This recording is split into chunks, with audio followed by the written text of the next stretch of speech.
আরে ভাই 20 টাকা। কি হলো, কি দেখছিস? ভাই যেখানে ছোট নোট থাকে সেখানে বড় নোটও থাকে। ওকে।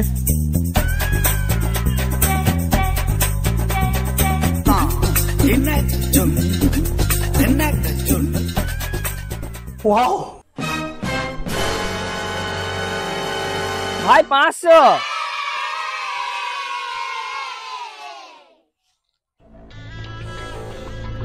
ভাই 500 নোটের গন্ধই আলাদা।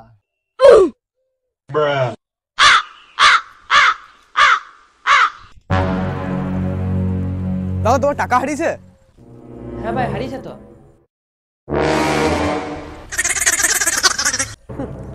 এলো ভাই তোমার 20 টাকা, আর 500 টাকাটা ওর কাছে আছে। কিন্তু আমার তো 20 টাকা নোটই হারিয়েছিল।